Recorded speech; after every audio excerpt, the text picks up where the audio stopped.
আসসালামু আলাইকুম। এই ভিডিওতে এখন আমরা নবম শ্রেণীর ইংলিশ বইয়ের চ্যাপ্টার 6 থেকে লেসন 2.2 এর কাজটির সমাধান দেখব। তো প্রথমেই চলো আমরা এই লেসনটির ডাইরেকশন বা নির্দেশনাটি দেখে নিই।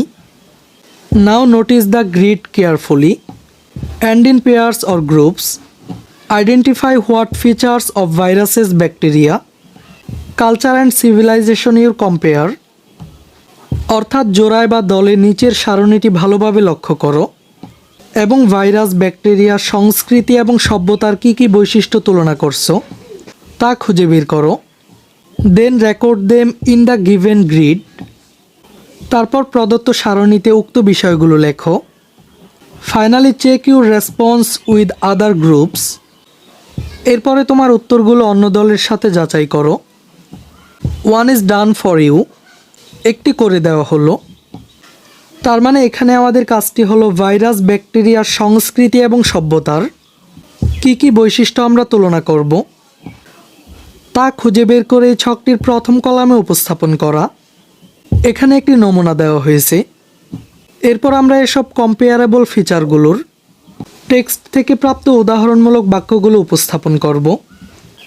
তো শিক্ষার্থীরা চলো আমি তোমাদেরকে এই ছকটির একটি নমুনা সমাধান দেখিয়ে দিচ্ছি। এখানে প্রথম তুলনামূলক বৈশিষ্ট্যটি হলো সাইজ অর্থাৎ আকার।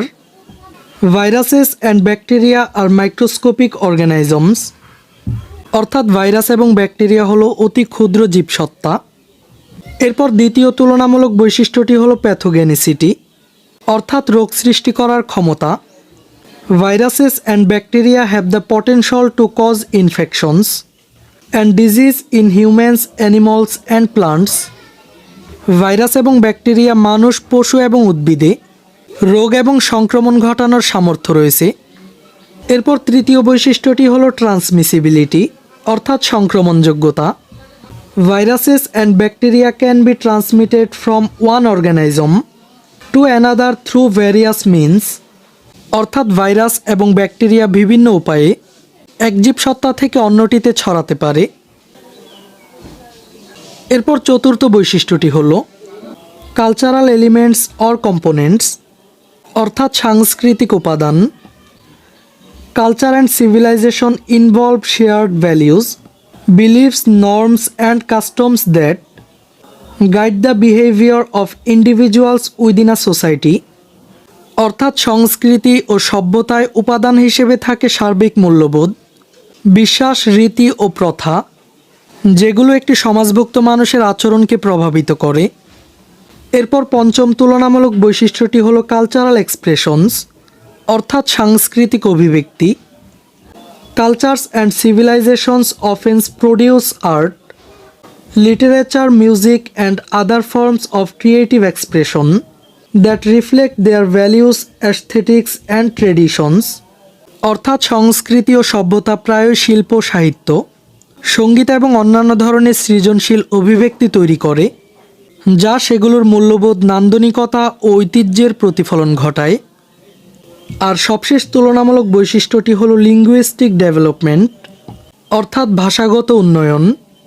Both cultures and civilization develop language to facilitate social interaction, অর্থাৎ সংস্কৃতি ও সভ্যতা উভয়ই ভাষার বিকাশ ঘটায় সমাজে মিথস্ক্রিয়া সহজ করার জন্য।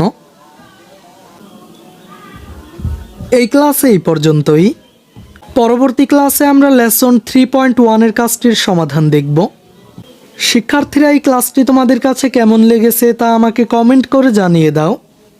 আর পরবর্তী সকল ক্লাসগুলো নিয়মিত পাওয়ার জন্য চ্যানেলটিকে এখনই সাবস্ক্রাইব করে রাখো। আচ্ছা, ঠিক আছে। Bye bye, tata, good bye, Gaya.